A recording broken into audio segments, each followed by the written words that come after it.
warahmatullahi wabarakatuh. Perkenalkan, nama saya Nurvita Rahmasari, nomor absen 26 dari kelas 12 Hijabe.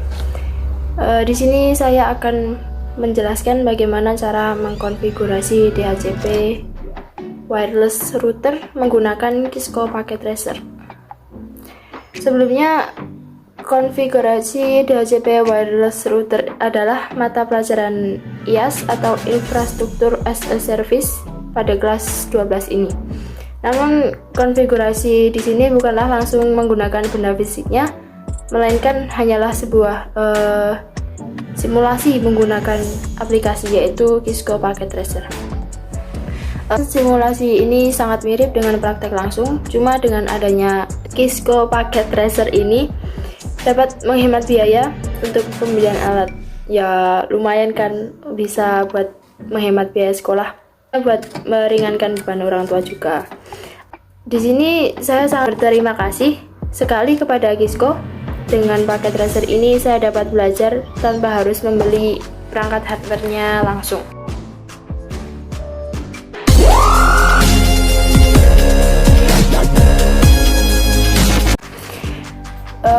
Pemberian IP address untuk user terbagi menjadi dua bagian, yaitu IP statis dan juga IP dinamis atau DHCP. Sebelum jauh, lebih baiknya mengenal terlebih dahulu apa itu IP statik dan dinamik.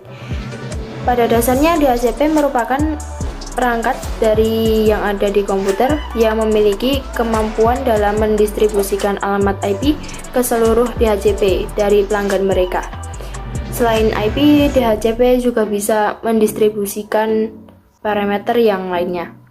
DHCP yang mendistribusikan IP disebut dengan DHCP server, maka penerimanya bisa disebut dengan DHCP client.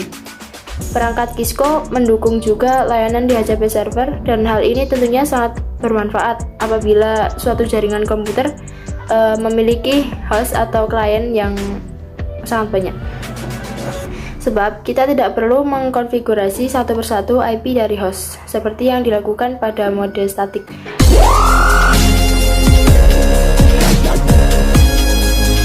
Lalu, apa yang disebut dengan IP statik?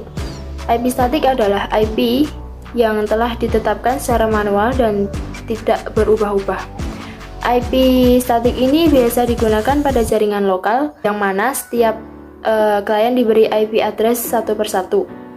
Keunggulannya dari penggunaan IP statik ini sendiri lebih mudah mengenali klien satu dengan klien yang lainnya.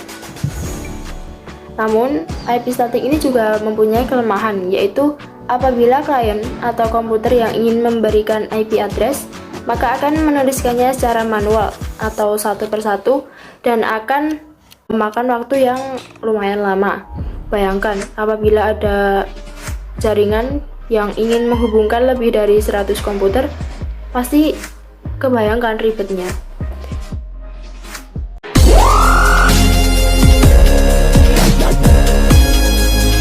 Ini ada IP dinamik. IP dinamik adalah IP yang terus berubah-ubah dan biasa ditentukan oleh DHCP server.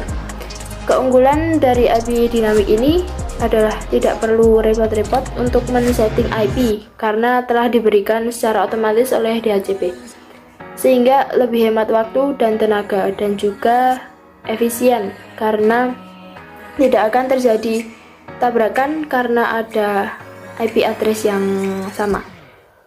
Itu sekilas tentang IP statik dan dinamik.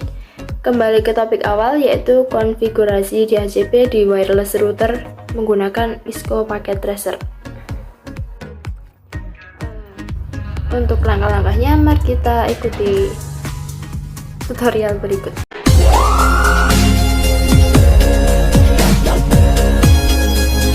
Untuk yang pertama, yaitu buka Cisco Packet Tracer-nya, atau jika belum punya bisa download dan install.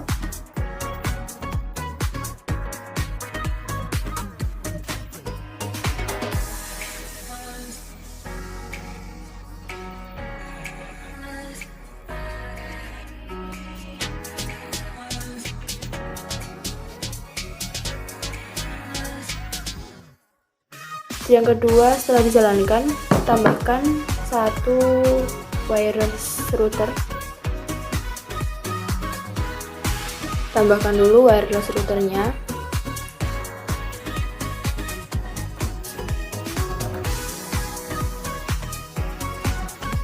Selanjutnya tambahkan 3 komputer atau 3 laptop, bisa terserah. Kalau saya ini menambahkan 3 laptop ya. Lalu kemudian bisa dihubungkan dengan kabel, yaitu kabel strike.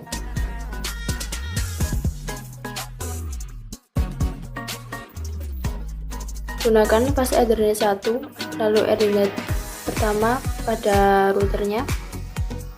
Untuk laptop 1 atau laptop yang kedua disambungkan dengan Ethernet yang kedua. Dan begitu juga untuk laptop yang ketiga atau laptop 2.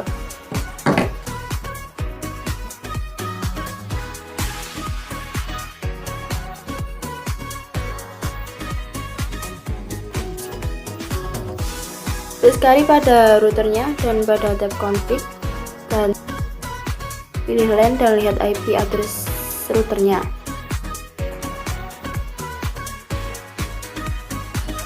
Bisa diklik pada laptop atau PC yang pertama, buka tab desktop, lalu pilih IP configuration dan pilih DHCP.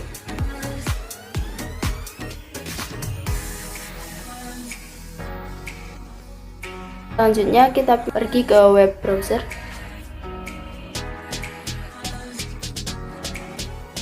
Di sini IP yang saya gunakan adalah itu, dan lalu klik laptop yang pertama, pilih IP konfigurasi dan DHCP.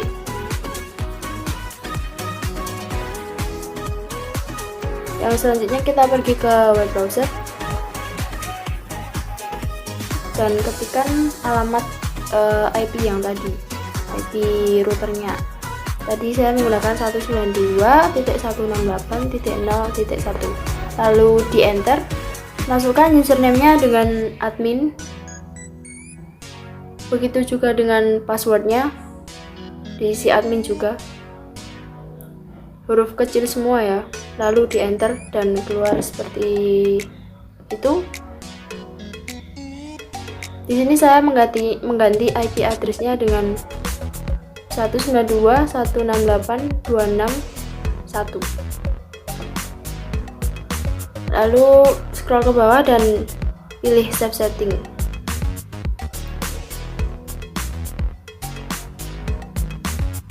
Nah, karena itu request timeout, maka kita akan pergi ke IP address lagi dan mengubah IP-nya menjadi static dulu.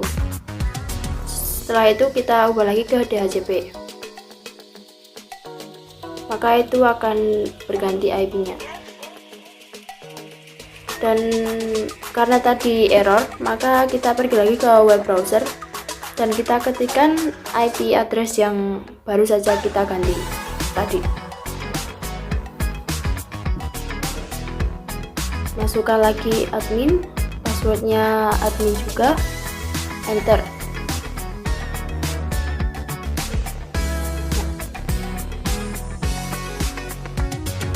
Di sini kita akan mengganti start IP address-nya dari 100 menjadi ke 74 ya.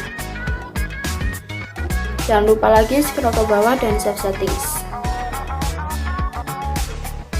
Nah, settings are successful.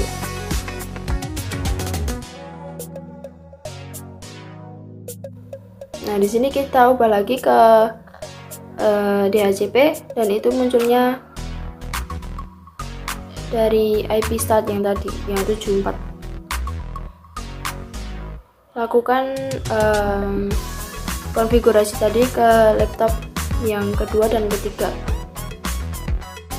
Ubah IP konfigurasinya menjadi DHCP dari static ke DHCP.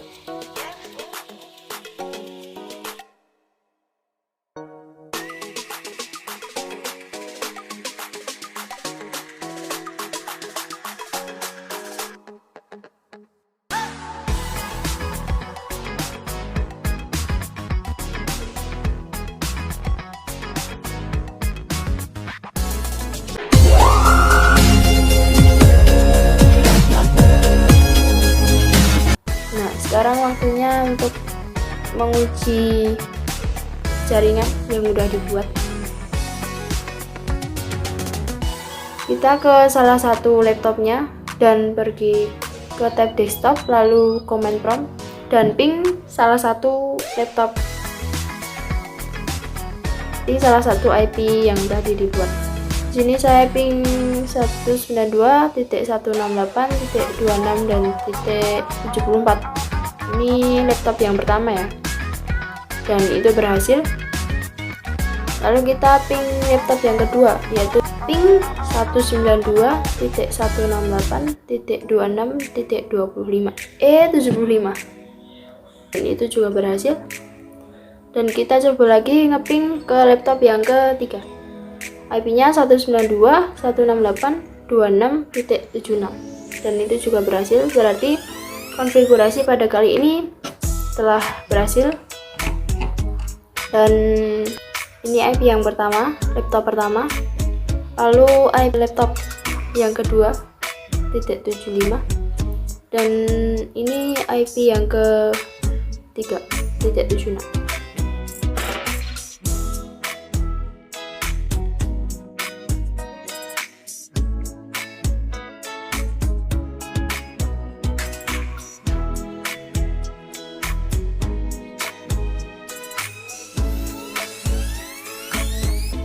Jika sudah selesai melakukan konfigurasi, maka kita bisa menge-save kerjaan kita tadi, konfigurasi kita tadi, dengan klik file, lalu ada pilihan save, lalu namai dengan DHCP bebas ya. Ini saya menamakan dengan DHCP wireless router underscore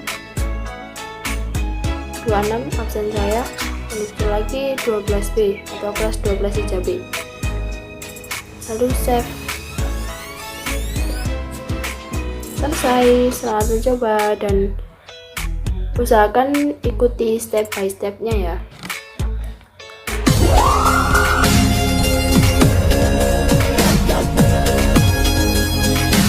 Terus kesimpulan untuk video pembelajaran kali ini adalah penjelasan dalam melakukan konfigurasi DHCP server, perangkat, router pada Cisco Packet Tracer.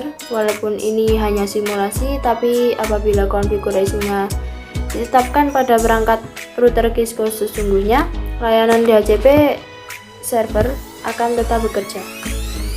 Apabila uji koneksi belum berhasil, coba cek konfigurasi router yang lain seperti routing, interface, network address, dan lain-lain.